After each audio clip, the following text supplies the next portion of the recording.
So now that we are done with the All-Star break, we are in the second half of the MLB season. I wanted to give a letter grade on every MLB team's 2025 season so far. And this is all going to be relative to their expectations going into the year, where they expected to have somewhat of a retooling or rebuilding year, and they could end up making the playoffs this year. Or is it the opposite, where they going into the season with a good chance of making the playoffs, or maybe even going to the World Series, and they're probably not even going to make it to the playoffs and may just sell at the deadline eventually. So we're going to take all that into consideration. It's July 28th when I am recording this, so hey, if the record's a little bit different than when you're seeing this, that is why. All right, so we're going to start off with the LA Dodgers, a team going into the year that was expected to, walk through and over the rest of the MLB. A team that everybody was saying, why even play the regular season? We know the Dodgers are winning it all. Honestly, the Dodgers this year haven't looked as dominant as expected. I still think their season is an A so far. At the moment I'm recording this, the LA Dodgers are 61-45. They have around a 4-game lead over the San Diego Padres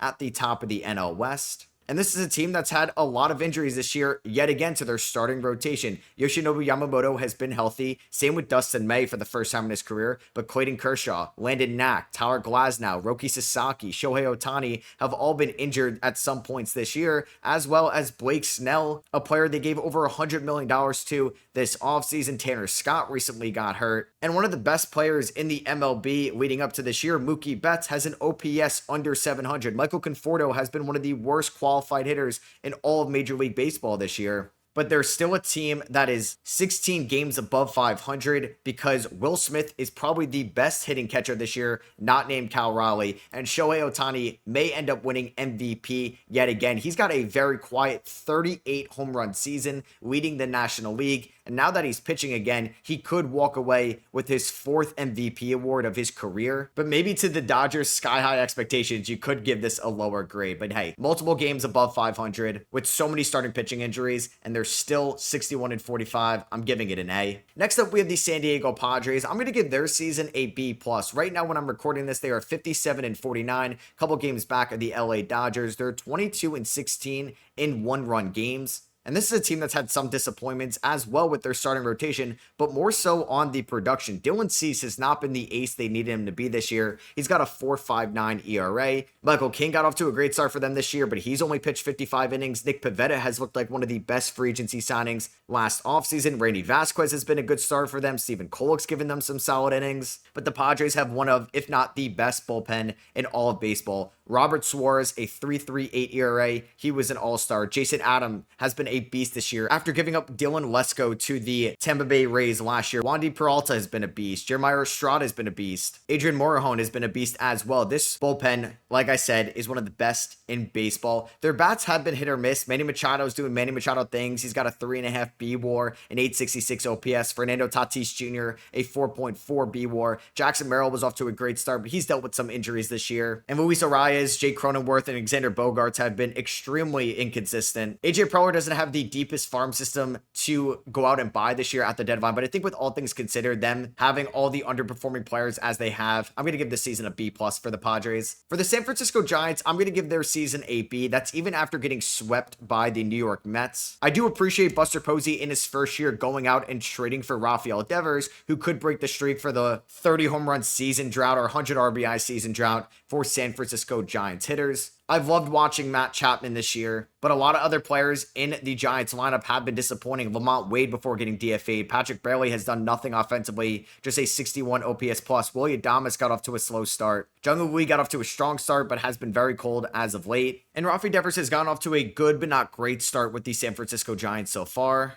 Logan Webb, Robbie Ray, Landon Root have all been solid starters at one point this year, but the Giants have dealt with so many injuries in their starting rotation. The bullpen with names like Camilo Duvall, Tyler Rogers, Randy Rodriguez have stepped up for this team, as well as Eric Miller. I think it's a B. This season could be a lot worse for the Giants, but it has been a little disappointing after getting Devers. Next up, we're going to talk about the Arizona Diamondbacks, one of the more disappointing seasons so far in the MLB. The Diamondbacks just missed out on the playoffs last year, and they were expected to make the playoffs here in 2025, but they are multiple games under 500, and that's because they've dealt with so many injuries. They are 12-20 this year in one-run games. Their main starting pitching acquisition, one of the bigger signings from the 2025 offseason, Corbin Burns, was off to a solid start, but then got Tommy John. Zach Gallen has been one of the worst, if not the worst, qualified starting pitcher outside of Sandy Alcantara this year with a 5.6 ERA in a walk year. Brendan Pfaadt's got a 4.7 ERA. Eduardo Rodriguez has been abysmal when he has taken the mound this year. And so many bullpen arms for the Diamondbacks have been injured, including Justin Martinez and Shelby Miller, because they've had a very good lineup this year, but they already started to sell off. They've traded away Josh Naylor. They're expected to trade away Gino Suarez, and I'm going to give their 2025 season a D. But it will not be the worst grade that we're going to hand out in the video. That is going to go to the Colorado Rockies. Yeah, I'm giving the 2025 Rockies an F. I feel so bad for Rockies fans. They are 27-78, 51 games under 500. That is just mind-blowing to say for a team that could go on a 51-game winning streak and they'd only be 500 on the season. And they just don't have a lot of exciting pieces this year. Hunter Goodman has been good, but Michael Toglia has been disappointing. Same with Ezekiel Tovar and Brendan Doyle. At least Jordan Beck and Mickey Moniak have shown some moments this year. They just recently traded away Ryan McMahon to the New York Yankees. And yet again, the starting pitching has been abysmal. Antonio Sensatella, a 6.68 ERA in 102 innings. Kyle Freeland, a 5.24 ERA in 101 innings. German Marquez, a 5.67 ERA in 98 innings. And even when Chase Dollander was up, was very disappointing as well, because we all know it's very tough to pitch out at Coors Field. And this may go down as one of the worst MLB seasons of all time. I'm giving it an F. You can never count out the Houston Astros. I'm giving their 2025 season an A+ so far. The Astros were not expected to be at the top of the AL West almost in August after letting Alex Bregman walk to the Boston Red Sox, trading away Kyle Tucker to the Chicago Cubs. But man, the Astros are just inevitable. Jeremy Pena is having maybe the best year of his career, an 867 OPS, a 4.5 BWAR right now. Isaac Paredes, before getting injured, had 19 home runs and an 829 OPS. Jose Altuve has been a productive hitter this year with very subpar defense. Jake Myers has had his moments. Cam Smith has had his moments. And this is with all Yanier Diaz, Christian Walker being disappointing, and Jordan Alvarez being banged up. Hunter Brown's been a Cy Young candidate, same with Framber Valdez, and Josh Hader has returned to form, as well as Brian Abreu. They're 16-46 with the expectations they had. I'm giving Houston an A+. I'm going to give the Seattle Mariners a B so far in the 2025 campaign. They're currently the 2 seed in the AL West behind the Houston Astros, around 4 games right now. And I just wish the Mariners were better. I mean, Julio Rodriguez has been one of the more disappointing players this year. I know he was an all-star, but with a 746 OPS, you would like him to be a little bit better, although he is heating up a little bit as of late. Jorge Polanco got off to a nice start. JP Crawford's been consistent, and they may end up with the American League MVP keeping their season alive. Cal Raleigh, 41 home runs, 86 RBIs, a 986 OPS, a 182 OPS plus here right before August starts, and the pitching staff has been good when healthy. Brian Wu, Luis Castillo, Logan Gilbert have had their moments this year. George Kirby's been a little bit up and down after being injured to start off the year. And oh yeah, they maybe have the best closer in baseball right now in Andres Munoz. I'm going to give the Mariners a B, but there is room for growth. I'm glad they went out and got Josh Naylor. If I made this a week ago, I may have given the Texas Rangers a C, but I'm going to give them a B right now. They're going to be a very fascinating team to watch at the 2025 deadline. The Rangers, when I'm recording this, are 56-50, and with the American League wildcard wide open, the Rangers could definitely get back in the playoffs, and I'd love to see them make it because of the 1-2 punch that they have at the top of the rotation with veterans of Jacob deGrom, returning to the old Jacob deGrom, and Nathan Eovaldi, who's maybe one of the more underrated pitchers in baseball. They've got some strong bullpen play out of Jacob Webb, Sean Armstrong, and Hobie Milner out of nowhere, because so many bats in the Rangers lineup have been disappointing. Marcus Semien, Josh Young, who got sent down to the minors. Adolis Garcia has been disappointing this year. Jock Peterson has been maybe the worst hitter in all of baseball when he was healthy, and even Jake Berger's been a disappointing acquisition. I'm very impressed that this team is still above 500. I'm giving it a B. I wonder what Chris Young does at the deadline. I'll give the 2025 Angels a C+, just because they haven't really been a laughingstock of the MLB season so far. They're about 4 games under 500, and I wouldn't be surprised if Perry Minasian buys at the deadline, although they should probably soft sell. Logan O'Hoppy's had a little bit of a down year, but Nolan Chanuel has been a productive hitter. Same with Zach Neto, Mike Trout, Joe Adell, and Taylor Ward. And the rotation has actually been one of the better rotations in Angels' recent history, with Jose Soriano, Yusei Kikuchi, Tyler Anderson, and Kyle Hendricks all being somewhat serviceable for this team. Kenley Jansen, Reed Detmers, Brock Burke have been solid bullpen arms. And 51-55 is not the worst record in the world. I'll give it a C+. They didn't have high expectations to begin with. I'll give the 2025 A's a C. They've had an F pitching staff, but an A lineup, so we're going to be right there in the middle. Currently, they are 46 and 62. They did get off to a solid start. They were around 20 and 20 to start off the year. But yeah, when you have a pitching staff that's led by Luis Severino with a 4.95, Jeffrey Springs with a 4.1, JP Sears with a 4.9, Jacob Lopez with a 4.2, and an abysmal bullpen, it is really hard to be close to 500. But I will say this is maybe the most exciting young lineup in the major leagues, with Shea Langoliers at a 792 OPS. Nick Kurtz just went 6 for 6 with 4 home runs. He's probably going to win American League Rookie of the Year and steal it from Jacob Wilson, who looked like he was going to be one of the best contact hitters this year. He has been slowing down a little bit as of late, but still a 312 batting average this year. Lawrence Butler, Brent Rooker, Tyler Soderstrom have been a very exciting outfield for the no designated city Athletics. And you still have Denzel Clark's defense, Max Muncy in the infield, and Mason Miller as your closer. It's been exciting for some parts this year, but disappointing mainly with the rotation. But they are no longer the laughingstock of the American League or the MLB like they were a few years ago. Let's go over to the NL East now. Let's talk about the New York Mets, who are 62 and 44, coming off a 3-game sweep against the San Francisco Giants. I'm going to give their season an A. The Mets had one of the more clutch runs to end the 2024 campaign, getting in the final series, beating out the Braves with that Lindor home run, Pete Alonso saving the season in the wild card matchup, and Lindor's grand slam to advance them past the Phillies. The Mets have been off to a solid start here in 2025, taking care of business,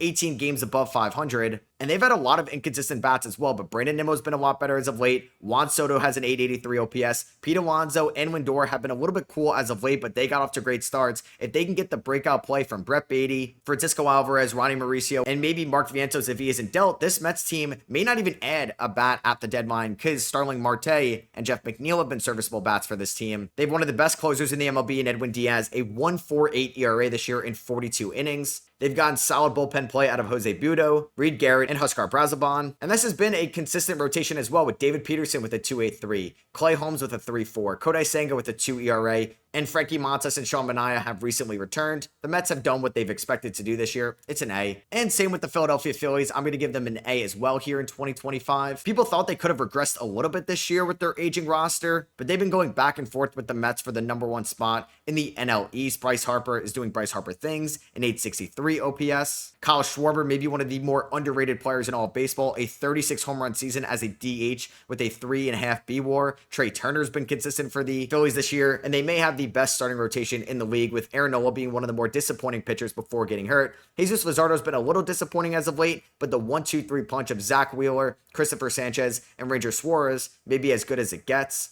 They definitely need to add a bullpen arm or two at the deadline. Somehow, the Miami Marlins are the 3 seed in the NL East. Yeah, that is going to get them a B so far this year. They had very low expectations going into the season, one of the worst teams in 2024, but they've been very exciting here in 2025. And there's been a lot of fun bats in this Marlins lineup, like Xavier Edwards, Kyle Stowers, who was an all-star this year, that is a 952 OPS in 100 games. Augustin Ramirez is a rookie this year, coming over from the Jazz Chisholm trade last year, and already has 15 home runs as a rookie catcher. Edward Cabrera is having a breakout year this year for the Marlins. Yuri Perez is back. And I know Sandy Alcantara has been a little disappointing, but the fact that this team is 50 and 44 is very impressive. And maybe B is a little too conservative, and I should give them a higher grade. But we're going to go from some generous grades in the NL East to some poor grades, because the Atlanta Braves in 2025, it's going to be an F. A lot of Braves fans and a lot of people around Major League Baseball thought the Braves could have won the NL East or won the World Series this year. They are 44 and 60 right now and are probably going to sell somewhat at the deadline. We thought a couple years ago this team was going to be unstoppable for years to come, but Michael Harris has a 617 OPS. Marcell Ozuna is having a down year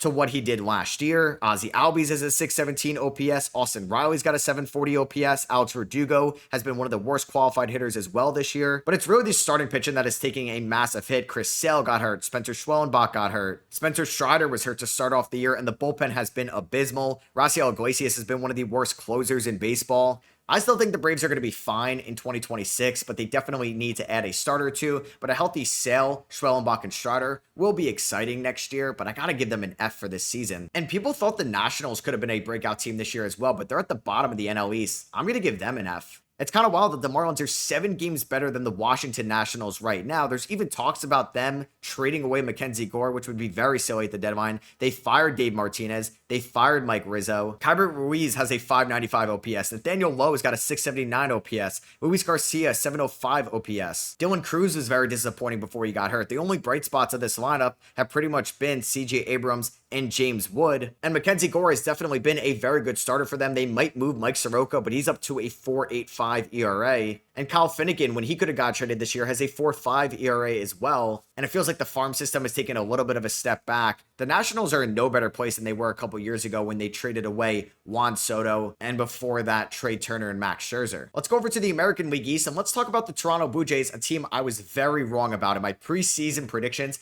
I had them, I believe, as my fifth spot in the AL East. Yeah, their season is an A+. They're one of the best teams in baseball. And while I'm recording this, they are the best team in baseball at 63-43. So yeah, I have to give them an A+ this year. They're one of the hottest teams in baseball as well, 20 games above 500. And I feel like Vladdy hasn't been Vladdy. He's been great this year, a 137 OPS plus, but he hasn't been like one of the 10 best hitters in the MLB. We know he can be. There's been a breakout season of Addison Barger. George Springer is having a massive bounce back season as the designated hitter. Bo Bichette's having a bounce back year as well, a 289 batting average. Alejandro Kirk is having a bounce back season also, and this is all with Anthony Santander, their big free agency bat, being injured and having a 179 batting average before getting hurt. Andres Jimenez, who they traded for, has a 218 batting average. It's because of the pitching staff has been rock solid as well. Jose Barrios, Kevin Gausman, Chris Bassett, and Eric Lauer all have a sub-4 ERA, and Eric Lauer has a 2.61 ERA out of nowhere. And the bullpen has had some solid outings as well. Jeff Hoffman's been up and down, but had his moments. Ariel Rodriguez has been good. Brendan Little's been good, as well as Braden Fisher. I'm very shocked that they are the 1 seed right now. And if the Blue Jays win the division, I'm going to look like a fool when I react to my preseason predictions at the end of the year. And a team they lead to take the AL East crown right now, the New York Yankees, who are 57-48. I'm going to give their 2025 campaign a B. A lot of people expected them to go out and maybe have the best record in the American League or win the AL East. And they definitely still can, but it's not been easy for them this year. They've had a lot of defensive issues and some positive bouts like Aaron Judge, but he recently got hurt. Trent Grisham has an 813 OPS. Jazz Chisholm has been great when he's healthy. Paul Goldschmidt's been rock solid. Ben Rice has been good for this team, as well as Cody Bellinger. But then there's also guys like Jason Dominguez, Oswaldo Peraza, Anthony Volpe have been a little bit disappointing. And they've also been decimated by starting pitching injuries with Garrett Cole before the season started. Clark Schmidt got Tommy John, and they're relying a lot on Marcus Stroman. But Carlos Rodon's had a bounce back year. Max Fried's had one of the better starting pitching seasons, and the bullpen has still been solid. It's not been like the Yankees elite bullpen from a few years ago, but Devin Williams has been a lot better as of late. They've already traded for Ahmed Rosario and Ryan McMahon. I think they can be even more active at the deadline. It's not been a great season for the Yankees and their standards, but it's still been a good year, giving it a B. And I'm also giving the Boston Red Sox a B for the 2025 season. They're a team that had playoff aspirations going into the year. They are 57-50, but then they traded away Rafael Devers, which was one of the more shocking moves in recent memory, probably since the Mookie Betts trade. But Alex Bregman has been a great free agency pickup. Wilyer Abreu has been a good platoon bat. Ceddanne Rafael has got a 4B WAR this year and has been an elite center fielder. Jaron Duran's been heating up as of late. Trevor Story's having somewhat of a bounce back season. And that's with Christian Campbell being a little disappointing when he made the major league roster. But Roman Anthony has been hitting as of late. Aroldis Chapman is one of the best closers in the game this year. Garrett Whitlock, Justin Wilson, Brendan Bernardino have all been pretty good relievers. And the starters have been, you know what, not terrible. Garrett Crochet could win Cy Young. Brian Bayo is probably having the best year of his career. Lucas Giolito's having a bounce back year. And this is all with Walker Buehler having a negative WAR this season. Honestly, with all things considered and how the season could have gone, especially after trading Rafael Devers, the Red Sox are in a good spot. I'll give the 2025 Rays a C+. If I made this video a couple weeks ago, they could have gone a B+ or an A-, but they are now 500 on the year. They're 4th place in the AL East, and I would be shocked if they didn't sell at the deadline. So Brandon Wow, who's got an 800 OPS, he could get traded. Yandy Diaz could get traded this year as well. Jonathan Aranda's been a pleasant breakout piece for this team, but they've also dealt with some starting pitching injuries, a setback to Shane McClanahan.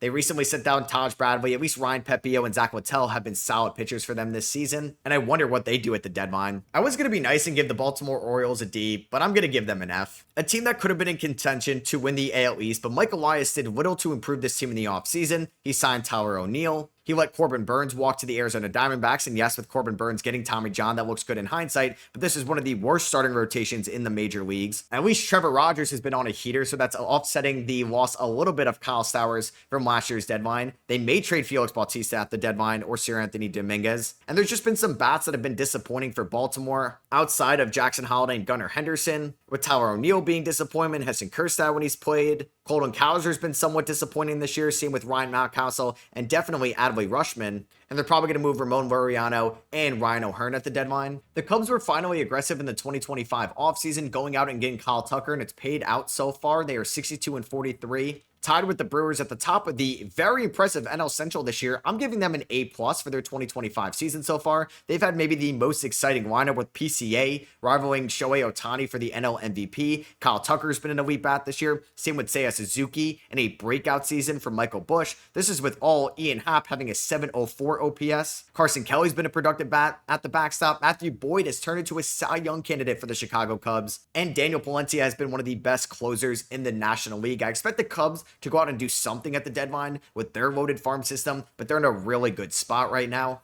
There's teams you could just never count out in Major League Baseball. That's got to be the Milwaukee Brewers. I predicted them to finish 4th, I believe, in the NL Central, and I looked kind of smart to start off the year, but the Brewers have been one of the best teams, if not the best team, at least in the National League over the last 6 weeks. They are 62-43. If they go on a 4-game winning streak, they could just be the best team in the major leagues record-wise. And their pitching looks so bleak to start off the year, but now it looks great. Freddie Peralta could be a dark horse Cy Young candidate. Quinn Priester, who they picked up this year, a 3.28 ERA. Chad Patrick, Jose Quintana, and a returning Brandon Woodruff, and a electric prospect getting called up by the name of Jacob Mrzarowski, who made the All-Star game, have turned this into one of the more deeper rotations in the league. Trevor McGill, Grant Anderson, Abner Uribe have been an elite bullpen, and now Jackson Chourio is getting hot. They have a solid lineup overall, and they could be buyers at the deadline. This is an easy A+ for the Brewers 2025 season. I'm going to give the 2025 Cardinals a B-. They have been a little bit better than expected. They're currently 4th in the NL Central, and I hope they kind of usher in a new era of bats. Maybe they trade away Wilson Contreras or a Nolan Arenado at the deadline. But when healthy, Ivan Herrera has been one of the more exciting young bats in the league. Mason Wynn is still a very good defender. Brendan Donovan's been a consistent bat this season. But the Cardinals have had one of the worst, or at least non-appealing, starting rotations in the league. Sonny Gray's got a 4.33. Andre Palante's got a 4.91. Miles Michaelis may be one of the worst pitchers in the league with a 5.94. And Eric Fede, who recently got DFA'd and traded a 5.22 ERA. I think it would be very silly if they didn't try to move Arenado and Ryan Helsley at the deadline. And I'm going to give the 2025 Reds a B. They're a team that I hope also makes some type of aggressive move at the deadline, because the Reds currently have been on a little bit of a hot streak. They are currently 56-50, could definitely make an NL wildcard spot. Elly De La Cruz, once again, one of the best shortstops in the game. TJ Friedl's had a good year. Austin Hayes has been a good bat for them. And they have a great 1-2 punch at the top of the rotation. Nick Lodolo with a 3.08 ERA, and Andrew Abbott, maybe one of the bigger breakouts that I should have had in my surprising players video, a 2.09 ERA in 103 innings. They've had a great bullpen with Emilio Pagan, Scott Barlow, Graham Ashcraft, and others. And I hope Nick Krall makes some type of move at the deadline to be aggressive and try to make a playoff push. And yeah, for the Pittsburgh Pirates, I'm giving them an F. I can't fault Ben Cherington because Bob Nutting probably does not allow him to spend whatsoever. But once again, this is probably the least appealing lineup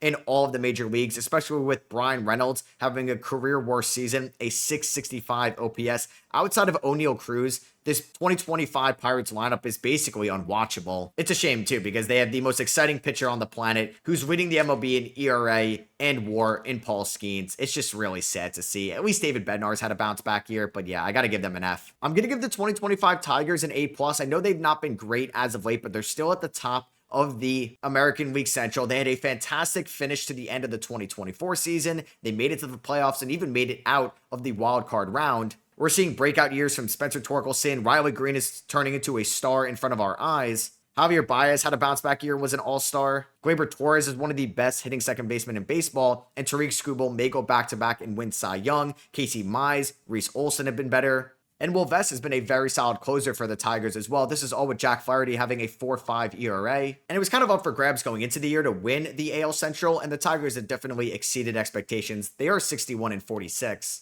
But then the rest of the American League Central, not as good. The Minnesota Twins, I'm going to give their season a D+. Who knows what's going on with the Twins right now? They may get sold, they may not. But Carlos Correa has been hurt. Royce Lewis has been hurt. Byron Buxton has been healthy, but they haven't really had too many consistent bats outside of Buxton, Wallner, and Harrison Bader. And also Willie Castro, as the starting rotation has been headlined by Joe Ryan. They just recently traded away Chris Paddock, and Pablo Lopez got banged up this year. They're currently 50-55. I was high on the Twins going into the year. Now I look silly. I'm going to give the Royals a C-. They've been slightly better at times than the Minnesota Twins. They're currently 52-54. They just re-signed Seth Lugo, who I thought was going to get traded at the deadline. And Michael Garcia has broken out this year, but outside of Bobby Witt, there's nobody that can really carry this lineup. Jack Caglione was really disappointing when he got called up. Jonathan India with the 663 OPS. Michael Massey was a negative hitter. And Cole Reagans has dealt with some injuries this year. Honestly, there have been some performers in the starting rotation. Walk has been good again. Lugo's been great again. Chris Bubich broke out this year. Noah Cameron's been one of the best rookie pitchers in the league, but they just may end up being sellers at the deadline. I'm going to give the Guardians a D+. This may be harsh to the Guardians, but this was a team that was in the ALCS. They kind of spent in the offseason. They traded away Josh Naylor for Carlos Santana. Looks like they went backwards there. Outside of Jose Ramirez, nobody has an 800 OPS. And then if you count Steven Kwan with a 760 OPS and Kyle Manzardo with a 752 OPS, nobody else has an OPS over a 700, which is really embarrassing. And their starting rotation has been up and down this year. Slade Ciccone looks like one of the best pickups who they got for Josh Naylor in the offseason. They've had one of the best bullpens yet again, but this team just can't hit. And for the White Sox, I'm going to give them a D-. I mean, they were the worst team in the league last year, going 41 and 121, historically bad. This year, they're at 38 games, so they're probably going to pass that 41-game 2024 campaign. They still don't have that appealing of a lineup, and we haven't seen Noah Schultz on the Major League roster yet. But Adrian Hauser's been pitching like a Cy Young. I'm not going to say they're Rockies bad, but they're at least better than what the White Sox were last year. I'm still giving you a D-. The slight better grade than an F. So that is going to be for me. Hope you guys did enjoy this video. Let me know what you agree with or disagree with down below. Subscribe for more MLB content after the trade deadline as well, leading up to the playoffs, and I'll catch you guys in the next one. Peace.